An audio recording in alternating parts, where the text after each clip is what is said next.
नमस्कार मित्रांनो, मी प्रणित पाटील. माझ्या YouTube चॅनलचं नाव आहे आपले सरकार सेवा केंद्र. आपण आजच्या व्हिडिओमध्ये मुख्यमंत्री वयश्री योजना या योजनेबद्दल संपूर्ण माहिती पाहणार आहोत. फॉर्म कुठे भरायचा, कोणकोणते पेपर लागतील व किती पैसे मिळतील. ही योजना 6/2/2024 रोजी माननीय मुख्यमंत्री एकनाथजी शिंदे यांनी चालू केली होती. या योजनेच्या प्रमुख अटी अशा आहेत. सदर योजनेअंतर्गत लाभार्थी व्यक्ती राज्यातील ज्येष्ठ नागरिक, ज्या नागरिकांचे वय 65 वर्ष पूर्ण झालेले आहे, असे नागरिक पात्र समजण्यात येतील.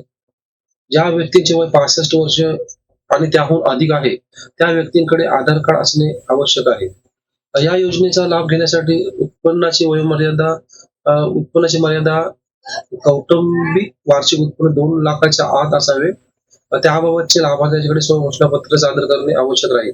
सदर व्यक्तीने मागील 3 वर्षात स्थानिक स्वराज्य संस्था आणि सरकारद्वारे नियंत्रित सार्वजनिक उपक्रमांसहित कोणत्याही सहकारी स्रोतांकडून तेच उपकरण विनामूल्य प्राप्त केलेले नसावे. याबाबतचे लाभार्थ्याचे स्वघोषणापत्र सादर करणे आवश्यक राहील. मात्र दोषपूर्ण, अकालक्षम उपकरणे इत्यादी बद्दल अपवाद म्हणून परवानगी दिली जाऊ शकते. मुख्यमंत्री वयश्री योजनेसाठी अर्ज आहे. सर्वात प्रथम इथे आपला लाभार्थ्याचा फोटो लावायचा आहे. अर्जदाराचे पूर्ण नाव इथे टाकायचं आहे.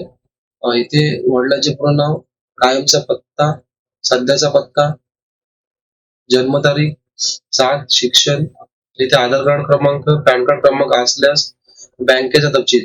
ज्या सुद्धा बँकेत आपल्याला या निधीचे पैसे हवे असतील तर तो बँक आधार कार्डशी संलग्न असणं आवश्यक आहे. ते सर्वात प्रथम चेक करा की आपल्या आधार कार्डला कोणता बँक नंबर लिंक आहे तो. ते चेक करण्यासाठी आपण UID या साईडवर जाऊन बँक सेटिंग मध्ये जाऊन हे या आधार कार्डला कोणता नंबर लिंक आहे ते आपण चेक करू शकतो. इथे बँकेचे नाव टाकायचं आहे, बँकेचा खाता क्रमांक, IFSC कोड, MICR कोड हा गरजेचा नाही, पण हा MICR कोड चेकवर असतो. आपण चेकबुक पाहिलं तर त्याच्यावर हा नंबर असेल. अर्जदाराचा व्यवसाय इथे टाकायचा आहे. कुटुंबातील निवडत्या व्यक्तीचे वार्षिक उत्पन्न म्हणजे कमवत्या व्यक्तीचे वार्षिक उत्पन्न इथे टाकायचे आहे. हे वार्षिक उत्पन्न आपले 2 लाखाच्या वर नसावे. जर 2 लाखाच्या वर आपले वार्षिक उत्पन्न असेल तर या योजनेचा आपण लाभ घेऊ शकत नाही. स्वघोषणापत्र सुद्धा हे अर्जासोबतच आहे, तुम्हाला मी पुढे दाखवत आहे. आवश्यक साहित्याचे नाव, जे सुद्धा साहित्य आपल्याला या योजनेतून घ्यायचं आहे त्याचे इथे नाव टाकायचं आहे. लाभार्थ्याचा मोबाईल क्रमांक, लाभार्थी सही, अंगठा, जर सही येत नसेल तर अंगठा द्यायचा आहे आणि अर्जदाराचे नाव. ही माहिती कार्यान्वयन उपयोगासाठी आहे. हा बघा, हा स्वघोषणापत्र आहे. CPSU द्वारे लाभार्थ्याकडून सदर प्राप्त रक्कम नेमून दिलेल्या प्रयोजनाकरता वापरण्यात येईल असे स्वघोषणापत्र प्राप्त करून घ्यावे. तसेच राष्ट्रीय योजनेचा, केंद्र प्रस्तुत समक्ष योजनेचा लाभ मागील 3 वर्षात लाभ घेतलेला नसावा असे मी स्वघोषणापत्र लिहून देत आहे. म्हणजे आपण या योजनेचा पहिला लाभ घेतलेला नसावा, हा हे स्वघोषणापत्र सही करायचे आहे. अर्जासोबत जोडायची कागदपत्रे. दिनांक 31/12/2023 अखेरपर्यंत वयाची 65 वर्ष पूर्ण केलेली असावे. म्हणजे अर्जदार किंवा लाभार्थी 65 वर्ष पूर्ण झालेला असावा. त्याचे आधार कार्ड किंवा मतदार कार्ड. राष्ट्रीय सामाजिक सहाय्यता कार्यक्रमाअंतर्गत इंदिरा गांधी राष्ट्रीय वृद्धकाल निवृत्ती वेतन योजनेअंतर्गत किंवा राज्य केंद्रशासित सरकारच्या इतर कोणत्याही पेन्शन योजनेअंतर्गत वृद्धकाल निवृत्ती वेतन मिळाला त्याचा पुरावा किंवा तहसीलदार किंवा तत्सम सक्षम अधिकारी यांना निर्गमित केलेले ज्येष्ठ नागरिक प्रमाणपत्र जोडणे आवश्यक आहे. म्हणजे मित्रांनो, आपण ज्येष्ठ नागरिक कार्ड काढला असेल तर हा इथे खूप महत्वाचा आहे. आणि जर आपण नसेल काढला तर कोणकोणते पेपर लागतात, कोणकोणते, कसा अर्ज करायचा, कधी मिळेल, याची पूर्ण माहिती मी माझ्या व्हिडिओमध्ये दिलेली आहे. बऱ्याचशा ज्येष्ठ नागरिकांनी या व्हिडिओला खूप चांगला प्रतिसाद दिलेला आहे. त्याच्यामुळे आपण सुद्धा माझ्या चॅनलवर जाऊन हा व्हिडिओ नक्की बघा. आणि हा कार्ड इथे खूप महत्वाचा आहे आणि बऱ्याचशा योजनांसाठी हा कार्ड महत्वाचा असतो, ज्येष्ठ नागरिक कार्ड. त्याच्यामुळे हा ज्येष्ठ नागरिक कार्ड तुम्ही काढून घ्या. त्याच्यानंतर आधार संलग्न राष्ट्रीयकृत बँकेची बचत खाते पासबुकची झेरॉक्स.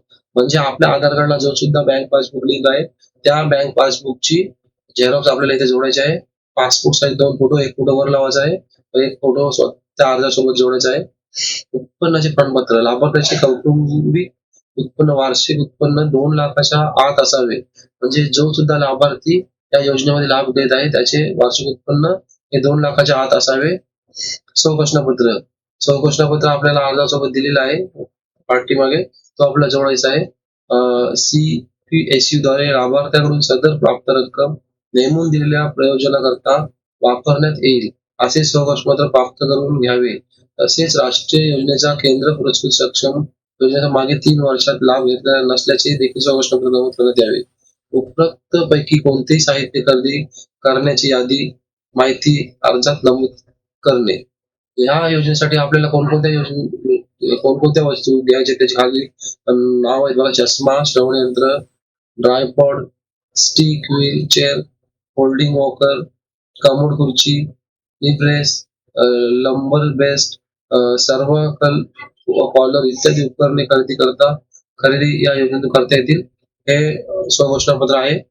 हे 2 स्वघोषणापत्र आहेत. त्यातील हा एक स्वघोषणापत्र आपल्याला जोडायचा आहे. त्या स्वघोषणामध्ये इथे स्वतःचं नाव टाकायचं आहे. वय वर्ष 65 वर्षावरील, व्यवसाय, राहणार, तालुका, जिल्हा. सत्य प्रतिज्ञापत्र कथन करतो की मौजे मसूर गावाच्या शहराचा कायमचा रहिवासी मुख्यमंत्री बचत योजनेसाठी जे सुद्धा तुम्हाला उपकरण घ्यायचे तिथे नाव टाकायचं आहे. हे उपकरण खरेदी करण्याकरता अर्ज करत आहे. मी मागील 3 वर्षात स्थानिक स्वराज्य संस्था आणि सरकारद्वारे नियंत्रित सार्वजनिक उपक्रमांसहित कोणत्याही सहकारी स्रोताकडून हे उपकरण विनामूल्य प्राप्त केलेलं आहे. असा हा स्वघोषणापत्र आपल्याला भरायचा आहे आणि आधारसोबत जोडायचं आहे. इथे सही करायची आहे. हे कलम आहेत त्या स्वघोषणापत्राचे, तारीख टाकायचे. हे सर्व ऑफलाईन पेपर आपल्याला स्वतः समाज कल्याणमध्ये किंवा कोणाला तरी पाठवून तुम्ही जर जाऊ शकत नाही किंवा हे सर्व पेपर आपल्याला समाज कल्याणच्या ऑफिसमध्ये जमा करायचे आहे. जमा केल्यानंतर आपण पात्र झाल्यानंतर आपल्या आधारला लिंक असणाऱ्या अकाउंटमध्ये हे थेट पैसे जमा होणार आहेत. खरोखर 65 वर्षाच्या वरील व्यक्तींसाठी ही खूप चांगली योजना आहे आणि ज्येष्ठ नागरिकांना या योजनेचा खूप मोठा आधार आहे. आता सध्या नाव नोंदणी सुरू आहे. आपल्याला जर हा फॉर्म भरायचा असेल तर मी सांगितलेली संपूर्ण माहिती फॉर्म आपण समाज कल्याणच्या ऑफिसमध्ये द्यायचा आहे. मित्रांनो, मी खूप सोप्या पद्धतीने आपल्याला या योजनेबद्दल माहिती सांगितलेली आहे. माझा व्हिडिओ आवडला असेल तर माझ्या चॅनलला सबस्क्राईब करा, लाईक करा व बेल बटन दाबायला विसरू नका. कारण असेच बरेचसे व्हिडिओ माझ्या चॅनलवर येणार आहेत. ते सर्वात प्रथम तुम्हाला दिसतील. आणि जर हा व्हिडिओ तुम्हाला आवडला असेल तर तुमच्या व्हॉट्सअपच्या ग्रुपवर नक्की शेअर करा, जेणेकरून बऱ्याचशा लाभार्थ्यांना या व्हिडिओचा फायदा होईल व ही स्कीम ते घेऊ शकतील. नमस्कार.